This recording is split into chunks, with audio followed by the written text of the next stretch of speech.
श्रावण सोमवार व्रत की कथा के अनुसार अमरपुर नाम का नगर था, जहां एक धनी व्यापारी अपने परिवार संग रहता था।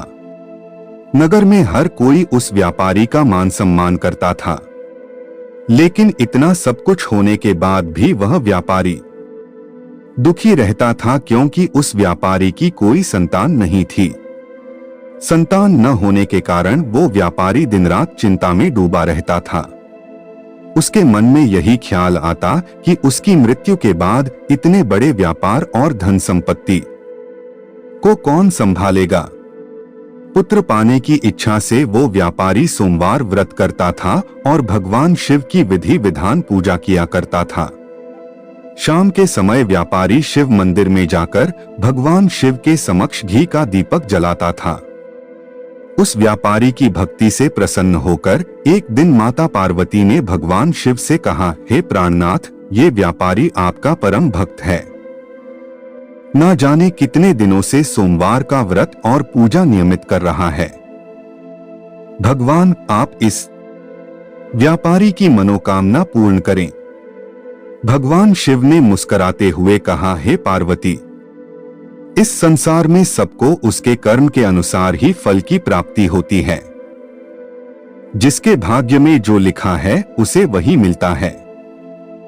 लेकिन इसके बावजूद भी पार्वती जी नहीं मानी।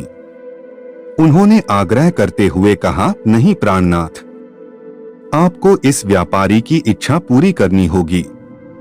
यह आपका अनन्य भक्त है, प्रति सोमवार विधिवत व्रत रखता है। आपको इसे पुत्र प्राप्ति का वरदान देना ही होगा। पार्वती का इतना आग्रह देख भगवान शिव ने कहा, तुम्हारे आग्रह पर मैं इस व्यापारी को पुत्र प्राप्ति का वरदान देता हूँ, लेकिन उसका पुत्र केवल 16 वर्ष तक ही जीवित रहेगा। उसी रात भगवान शिव ने उस व्यापारी को सपने में आकर दर्शन दिया और कहा कि मैं तुम्हें पुत्र प्राप्ति का वरदान देता हूं, लेकिन तुम्हारा पुत्र 16 वर्ष तक ही जीवित रहेगा। भगवान के वरदान से व्यापारी को खुशी तो हुई, लेकिन पुत्र की अल्पायु का सोचकर उसकी खुशियों का नाश हो गया। लेकिन इसके बावजूद भी व्यापारी पहले की तरह सोमवार का विधिवत व्रत करता रहा। कुछ महीने बाद उसके घर में अति सुंदर पुत्र उत्पन्न हुआ। व्यापारी ने धूमधाम से पुत्र जन्म का समारोह मनाया। व्यापारी मन ही मन दुखी रहता था, क्योंकि वो अपने पुत्र की अल्पायु का रहस्य जानता था। यह रहस्य उसने घर में किसी को नहीं बताया था। विद्वान ब्राह्मणों ने उस पुत्र का नाम अमर रखा।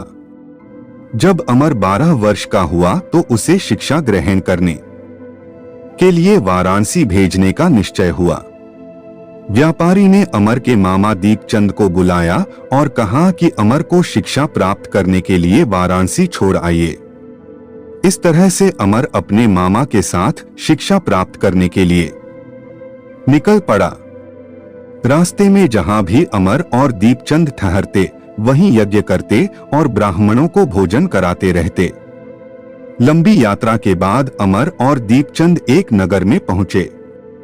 उस नगर के राजा की कन्या का विवाह था, जिसके लिए पूरा राज्य सजाया गया था। राजा की कन्या की बारात आ गई, लेकिन वर का पिता अपने बेटे के एक आंख से काने होने के कारण दुखी था। उसे भय था कि राजा को इस बात का पता चलने पर कहीं वह अपनी पुत्री का विवाह करने से इनकार न कर दे। वर के पिता की नजर अमर पर पड़ी तो उसके दिमाग में एक विचार आया। उसने सोचा कि क्यों न इस लड़के को दूल्हा बनाकर राजकुमारी से विवाह करा दूं। विवाह के बाद इस लड़के को धन देकर विदा कर दूंगा और राजकुमारी को नगर ले आऊंगा। वर के पिता ने इस बारे में अमर और उसके मामा दीपचंद से बात की। दीपचंद ने धन के लालच में वर के पिता की बात स्वीकार कर ली। अमर को दूल्हे के वस्त्र पहनाकर राजकुमारी चंद्रिका से उसका विवाह संपन्न कराया गया। राजा ने बहुत सा धन देकर राजकुमारी को विदा किया। अमर जब लौट रहा था तो उसने जाते जाते राजकुमारी की ओढ़नी पर लिख दिया, राजकुमारी चंद्रिका, तुम्हारा विवाह मेरे साथ हुआ था, मैं वाराणसी में शिक्षा प्राप्त करने जा रहा हूं। अब तुम्हें जिस नवयुवक की पत्नी बनना पड़ेगा वह एक आंख से काना है। जब राजकुमारी ने अपनी ओढ़नी पर लिखा हुआ पढ़ा तो उसने काने लड़के के साथ जाने को मना कर दिया। उधर अमर अपने मामा दीपचंद के साथ वाराणसी पहुंच गया। अमर ने गुरुकुल में पढ़ना शुरू कर दिया। जब अमर 16 वर्ष का हुआ तो उसने एक यज्ञ किया। यज्ञ की समाप्ति पर ब्राह्मणों को भोजन कराया, उन्हें अन्न और वस्त्र दान किए। रात को अमर जब अपने शयन कक्ष में सो रहा था तो शयनावस्था में ही अमर के प्राण पखेरु उड़ गए। सुबह जब उसके मामा अमर को देखने आए तो उसे मृत देखकर रोने पीटने लगा। मामा के रोने के स्वर समीप से गुजरते हुए भगवान शिव और माता पार्वती ने भी सुने। पार्वती जी ने भगवान से कहा, प्राणनाथ, मुझसे इस व्यक्ति की पीड़ा सहन नहीं हो रही, आप इस व्यक्ति के कष्ट अवश्य दूर करें। भगवान शिव ने पार्वती जी से कहा, हे पार्वती, यह तो उसी व्यापारी का पुत्र है। मैंने इसे 16 वर्ष की आयु का वरदान दिया था, इसलिए इसकी मृत्यु हो गई। इसी की मृत्यु के कारण इसका माला विलाप कर रहा है। पार्वती जी ने फिर भगवान शिव से निवेदन किया, हे प्राणनाथ, आप इस लड़के को जीवित करें, नहीं तो इसके माता पिता रो रो कर अपने प्राणों का त्याग कर देंगे। इस लड़के का पिता तो आपका परम भक्त है।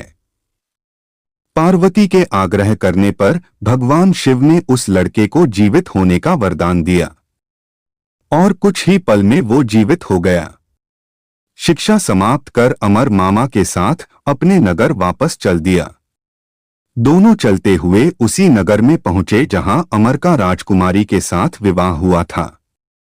उस नगर में भी अमर ने यज्ञ का आयोजन किया।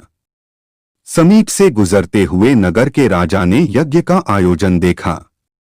राजा ने अमर को पहचान लिया। राजा अमर और उसके मामा को महल में ले गया और कुछ दिन उन्हें महल में रखकर बहुत सारा धन और वस्त्र देकर अपनी बेटी को अमर के साथ विदा किया। दीपचंद ने नगर में पहुंचते ही एक दूत को घर भेजकर अपने आगमन की सूचना भेजी। बेटे अमर के जीवित वापस लौटने की बात सुनकर व्यापारी बहुत प्रसन्न हुआ। व्यापारी ने अपनी पत्नी के साथ स्वयं को कमरे में बंद कर रखा था। भूखे प्यासे रहकर वो दोनों अपने बेटे की प्रतीक्षा कर रहे थे। उन दोनों ने प्रतिज्ञा कर रखी थी कि यदि उन्हें अपने बेटे की मृत्यु का समाचार मिला तो वो दोनों भी अपने प्राण त्याग देंगे। व्यापारी और उसकी पत्नी नगर के द्वार पर पहुंचे। अपने बेटे के विवाह का समाचार सुनकर उनकी खुशी का ठिकाना नहीं रहा। उन्होंने अपनी पुत्रवधू चंद्रिका और अपने पुत्र का शानदार स्वागत किया।